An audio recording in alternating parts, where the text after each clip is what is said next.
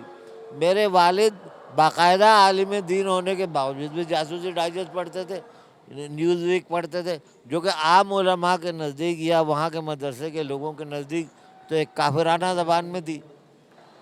یعنی اصل وہ جو ایک اوپن مائنڈنیس ہوتا ہے جس کی وجہ سے آپ تعلیم کی طرف یا علم کی طرف یا ترقی کی طرف آپ جاتے ہیں، وہ ہمارے گھر میں ہمیشہ سے موجود تھا. میٹرک کہاں سے کیا، انٹرمیڈیٹ؟ میٹرک ایک گورنمنٹ اسکول سے کیا، اور اس کی وجہ بھی یہ ہے کہ ہم اس وقت کراچی کے ان لوگوں میں سے تھے جو بڑے سے بڑے اسکول میں داخلہ لے سکتے تھے، لیکن میرے والد نے ہمیشہ سے یہ طے کیا تھا کہ عام لوگوں کے ساتھ کمپیٹ کرو اور ان کے ساتھ رہو.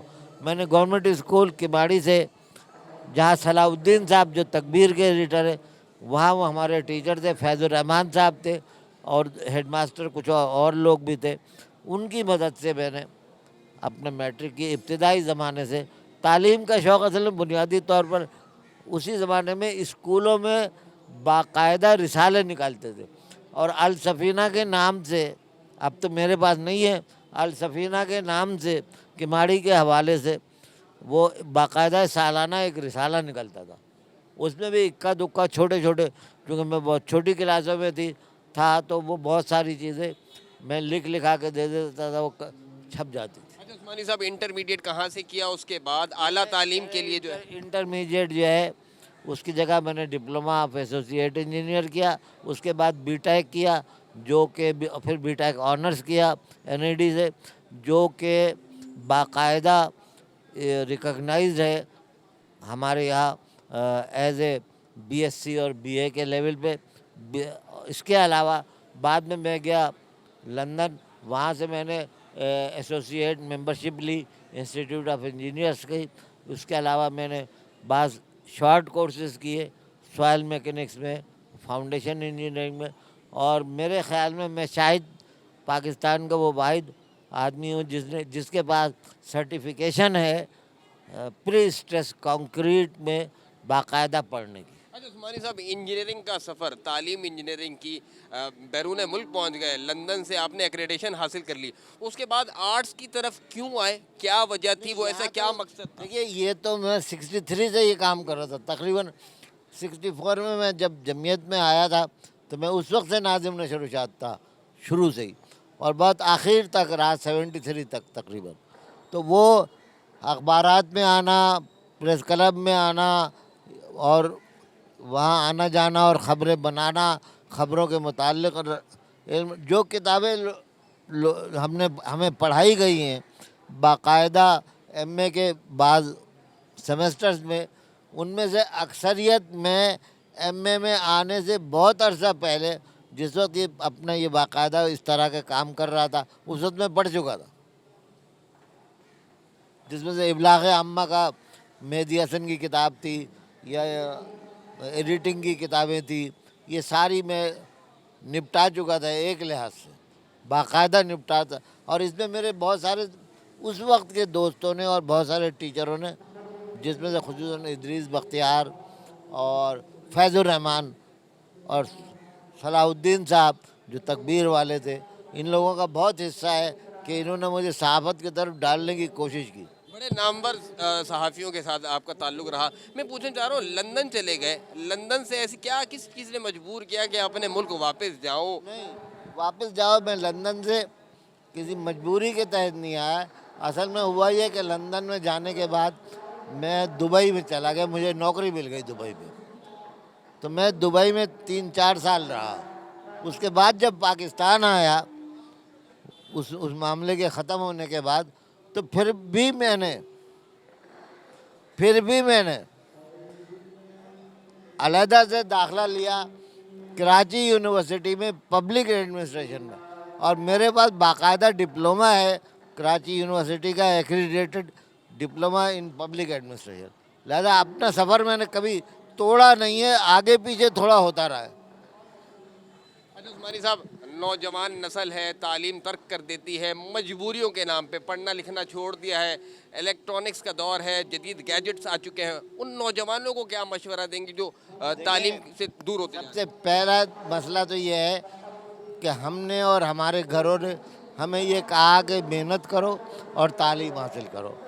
آج کل کے حالات جو ہیں اس میں جو سیاسی جماعتیں ہیں وہ تو لوگوں سے سیدھی سیدھی بات کرتی ہے کہ تعلیم چھوڑو، ڈنڈا اٹھاؤ یا بندوق اٹھاؤ۔ تو وہ جو ایک رجحان بنتا ہے نا معاشرے کے اندر، سماج کے اندر۔ تیسرا یہ کہ اب سماج میں جو بنیادی نقطۂ نظر بن گیا ہے کہ وہ علم حاصل کرنے سے زیادہ یہ کمائی کا ذریعہ ہے، جبکہ میرے نزدیک یہ کمائی کا ذریعہ سائٹ کا ہے۔ کمائی کا میرے ذریعے میں آج بھی میں انجینئرنگ ہے، باقاعدہ جو ہے وہ انجینئرنگ ہی سے میں کماتا ہوں، اور یہ جتنے کام ہیں یہ ساتھ میں چلتے رہتے ہیں، اس میں سے مل گیا نہیں ملا۔ لہذا وہ جو بنیادی مسئلہ ہے نا، اگر آپ محنت کر کے کسی ایک سبجیکٹ میں ہی چلے جائیں اور اس کو کام کریں، لہذا وہ ٹیکنیکل قسم کی جو تعلیم ہے اس نے ہم سب کو فائدہ پہنچانا ہے۔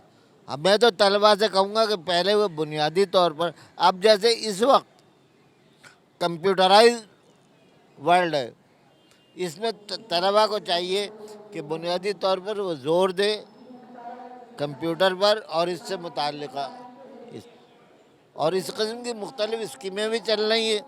قابل بنو کی ایک اسکیم آئی ہے، اور اس کے علاوہ جگہ جگہ مختلف سینٹر کھلے ہوئے جو پرائیویٹ بھی ہے، جس میں پیسے بھی دیتے ہیں آپ اور لوگوں کو فری بھی پڑھاتے ہیں۔ اچھا عثمانی صاحب، پاکستان کے اندر جو تعلیمی نظام ہے اس سے آپ کتنے متفق ہیں؟ کیونکہ آپ نے ٹیکنیکل ایجوکیشن بھی پڑھی، اس کے بعد آپ بیرون ملک بھی چلے گئے، لندن کی تہذیب بھی دیکھی، پاکستان کی تہذیب بھی دیکھی، آرٹس کے اندر آپ آئے، اس کے بعد آپ نے پی ایچ ڈی مکمل کیا، تو تمام آپ چیزوں سے ہوتے ہوئے ہیں، پبلک ایڈمنسٹریشن کا ڈپلومہ ہے آپ کے پاس۔ تو میں جاننا چاہ رہا ہوں کہ پاکستان کی جو تعلیمی نظام ہے اس میں کہاں خامی ہے جو طلبہ تعلیم سے دور ہوتے جا رہے ہیں؟ بنیادی خامی نصاب میں، ہم نے نصاب کبھی اپڈیٹ کرنے کی کوشش نہیں کی، اور اگر کرنے کی کوشش کی تو اپنے مخصوص نظریات کے تحت۔ دیکھیے، جس وقت ہم ڈیم یا دوسری چیزیں بنا رہے تھے، سڑکیں بنا رہے تھے، امریکہ انڈیا جو ہے اس وقت اپنے یہاں یونیورسٹیز بنا رہا تھا کمپیوٹر کی۔ نتیجہ کیا ہوا کہ وہ کمپیوٹر میں آج دنیا میں سب سے آگے ہے۔ ان کے جو کمپیوٹر کے جو سسٹم ہے، ہم جو ہے یہاں نعرے بازی پر وقت ضائع کرتے رہے۔ ہماری سیاسی جماعتوں نے بھی جب کبھی وہ حکومت میں آئی، سب سے کم انہوں نے توجہ جو ہے، اور خصوصاً مجھے افسوس یہ ہوتا ہے کہ میں عام طور سے پیپلز پارٹی کو ووٹ دیتا رہا ہوں، اس کے باوجود پیپلز پارٹی نے کبھی بھی تعلیم پر توجہ نہیں دی۔ وہ پیسے بنانے پر اور مختلف دیگر ذرائع کے اوپر اپنی سیاسی حکمرانی کو قائم کرتے رہے۔ تعلیم پر آج تک پاکستان کی حکومت میں 47 سے اب تک کسی کے لیے پرائیورٹی کی پوزیشن نہیں تھی، اور بنیادی توجہ جو ہے وہ پرائیورٹی جو ہونی چاہیے وہ باقاعدہ تعلیم جب تک آپ کی پرائیورٹی کا حصہ نہیں بنے گی، اور بچے جو ہے جب تک پہلے دن سے ہی ان کو وہ ماحول نہیں ملے گا تو پھر بالآخر وہ تباہ ہوں گے۔ والدین کے نام کوئی پیغام دینا چاہیں گے، کیونکہ آپ خود بھی دادا ہوں گے؟ کہ وہ بچوں کو برگر کے بجائے کتاب خرید کے دیں۔ جب آپ ان کو صرف برگر ہی KFC کا برگر ہی کھلانے کے چکر میں رہیں گے تو پھر تو وہ ان کی زندگی کا مقصد سوائے کھانے کے سوائے کچھ نہیں رہے گا۔ بجائے برگر کے خرید کے دینے کے، آپ ان کو اتنی ہی قیمت کی کتاب خرید کے دیں جو ان کی ذوق، ان کی پسند اور ان کے معیار کے مطابق۔ تیسرا یہ کہ والدین کو چاہیے کہ وہ بچوں کی تعلیم پر خود بھی نظر رکھیں، لیکن اس کے لیے ایک اور پرابلم ہماری ہے، اگر والدین خود ہی تعلیم یافتہ نہ ہو تو وہ اتنی توجہ نہیں دیتے۔ تو تیسری جو اہم ترین ضرورت ہے وہ یہ کہ حکومت تعلیمی بجٹ بڑھائے، تعلیمی ادارے مزید قائم کرے، اس وقت بھی 50% ہمارے بچے اسکولوں سے باہر ہیں. یہ دنیا میں عالمیہ ہے. وہ ہے ایسا ملک جس کے مذہب نے بھی اس کو سمجھایا ہے کہ وہ علم حاصل کرو. اس کے بجائے جو ہے وہ بچے اسکولوں میں جانے کے بجائے سڑکوں اور گلیوں میں مارے پھرتے یا پھر جگہ جگہ کاغذ چنتے ہوئے نظر آتے ہیں. وہ نوجوان مجھے دیکھ کے نہایت افسوس ہوتا ہے. بہت شکریہ سعید عثمانی سے ہم تفصیلی بات کر رہے تھے. اب ڈاکٹر توصیف احمد خان جو سعید عثمانی کے استاد بھی ہیں ان سے بات کریں گے اور جانیں گے کہ سعید عثمانی جو ہے وہ کیسے طالب علم تھے اور کتنی شرارت کیا کرتے تھے. جی توصیف صاحب، سعید عثمانی صاحب جو ہیں وہ آپ کے کیسے شاگرد تھے؟ کیا شرارت کیا کرتے تھے، تنگ کیا کرتے تھے؟ نہیں بھائی، سعید عثمانی صاحب جب ہمارے یہاں ایم اے کرنے آئے تو وہ میرا خیال ہے وہ بھی 55-58 سال کی عمر کے تھے. تو ہمیشہ سنجیدہ رہے اور بڑی محنت سے پڑھتے رہے. انہوں نے ایم اے کیا. ایم اے کے بعد 90s میں بھی انہوں نے کوشش کی تھی کہ وہ پی ایچ ڈی میں کراچی یونیورسٹی میں داخلہ لے لیں. اس کے بعد وہ اپنے دوسرے مشاغل میں لگ گئے. مگر 15 سال سے انہوں نے جو داخلہ لیا، پہلے بیچ میں تھے، بڑی محنت کی، سارے کورسز کلیئر کیے. بیچ میں بیمار بھی ہوئے، ان کی اہلیہ کا انتقال بھی ہوا، اور پھر فالج بھی ہوا، مگر وہ لگے رہے. انہوں نے بیماری کے بعد دوبارہ وہیں سے شروع کیا جہاں سے کام ختم ہوا تھا.